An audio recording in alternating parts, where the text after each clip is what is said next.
أنهم لم يستعدوا المقاومة فحملت وحورت، يقول لا ما يرى المقاومة، يعني يرى الهدوء، والتزموا الصمت وتأدبوا مع المحتلين الأمريكان الذين يقتلون الشيوخ ويدمرون المساجد والبيوت والأطفال. بالله عليكم، هل يرى أحد منكم أن طالب علم وأن مسلم يقول هذا الكلام؟ لا. أنا أعلن من هذا المنبر في هذه الليلة، وهي أمانة في أعناقكم، أن أحيي الجهاد والتضحية والمقاومة في العراق ضد المحتلين، ونحن نقنت عليهم كل ليل وكل سجدة أن الله يبيدهم وأن يمزقهم وأن ينصرنا عليهم.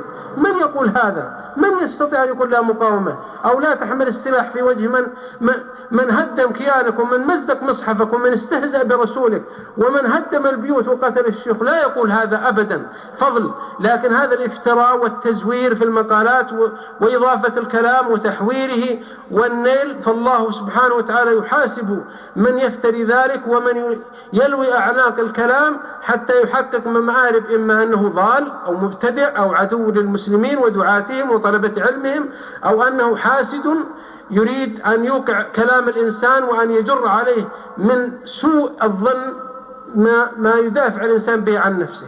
فأقول من هنا الحقيقة أن الجهاد الذي وقع في الفلوجة يرفع الرأس، وأنه شيء مذهل.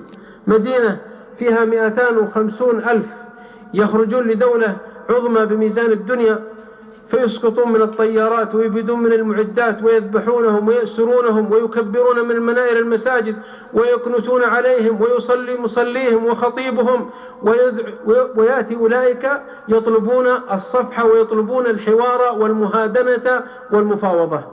من يملك أن يقول كلمة في الجهاد الحق هذا ضد المحتل المستعمر الذي مكن لإسرائيل؟ إسرائيل الذي مكن لها هم الأمريكان في فلسطين، وأطفالنا في فلسطين ونساؤنا وأخواتنا يقتلن بأسلحة الأمريكان وبطائرة الأمريكان.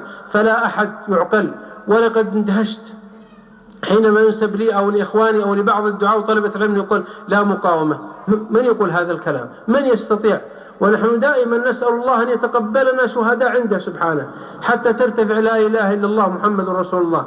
ما عندنا أغلى من لا إله إلا الله محمد رسول الله صلى الله عليه وسلم، لكن لله الحمد ستكتب شهادتهم ويسألون. كل من يقول قولا أو يضيف قولا نفرح بهذا، لأنه تكفير من السيئات وإضافة للحسنات، ويهدى للدعاء وطلبة العلم من حسنات الآخرين ومن كتاباتهم الشيء الكثير، وهو في ميزان الحسنات ولا يذهب عند الله شيء، فإن هناك حكم عادل عنده سبحانه وتعالى.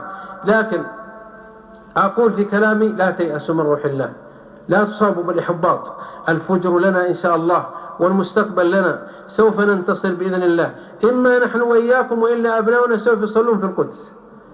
كثير من الخبراء في دولة إسرائيل الدولة الصهيونية الخاطئة